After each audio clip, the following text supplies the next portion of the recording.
नमस्कार, मैं मदन गोपाल पांडे आप सभी का अपने आज के इस वीडियो में हार्दिक स्वागत करता हूं।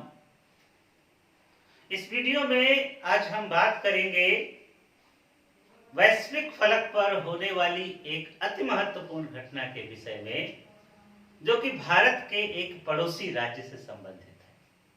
हम बात कर रहे हैं म्यांमार की, जहां पर सेना ने लोकतंत्र की हत्या करते हुए लोकतंत्रात्मक तरीके से चुनी गई सरकार आंग सान सू की के नेतृत्व में चुनी गई सरकार को उखाड़ फेंका और एक बार पुनः म्यांमार सैनिक शासन के हवाले हो गए। सैनिक नेतृत्व ने म्यांमार में आपातकाल की घोषणा कर दी।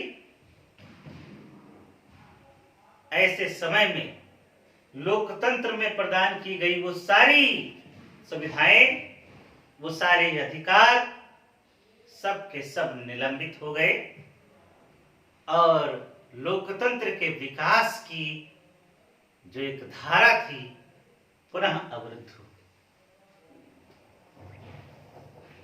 म्यांमार में ऐसा पहली बार हुआ हो ये नहीं कहा जा सकता है।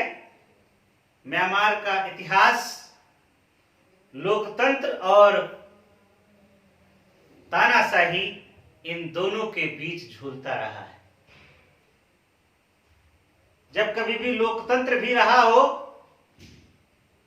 ऐसे समय पर भी सैनिक तानाशाही का वर्चस्व देखा गया। कहने का अभिप्राय यह है कि म्यांमार में लोकतंत्र अपनी जड़ें पूरी तरह से कभी जमा ही नहीं पाया। जनता जनार्दन की तीव्र इच्छा के बावजूद सैनिक नेतृत्व अपने हठ पे अड़ा रहा सदैव और उसने अपनी मनमानी करते हुए सदैव शासन को अपने पक्ष में झुकाए रखा।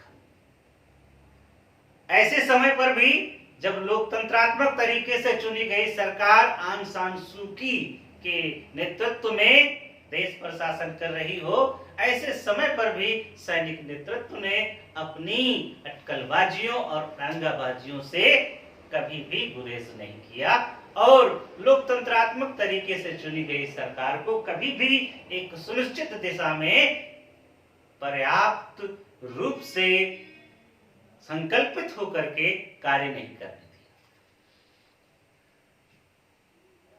अब जबकि सत्ता का पूरी तरह से पकड़ सत्ता की सेना के हाथों में आ चुकी है, लोकतंत्र के पुनरुद्धार, लोकतंत्र के पुनर्जीवन की संभावनाएं अब लगभग शून्य सी प्रतीत होती है। वहां ऐसे में भारत जैसे पड़ोसियों की एक महती भूमिका बनती है कि वहां पर लोकतंत्र की शक्तियों को सबल बनाने के लिए सार्थक प्रयास किए जाएं। क्यों? क्योंकि एक लोकतंत्रात्मक राज्य के समीप में यदि तानाशाही पूर्ण शासन व्यवस्था होती है तो वो कहीं ना कहीं किसी न किसी रूप में भारत की भी लोकतंत्र को प्रभावित करती है। भारत का ये परम कर्तव्य है, विश्व की अन्य शक्तियों का भी ये परम कर्तव्य है कि लोकतंत्र की अभिवृद्धि हेतु, लोकतंत्र की स्थापना हेतु म्यांमार में सार्थक पहल करें, सार्थक प्रयास करें। जय हिंद, धन्यवाद।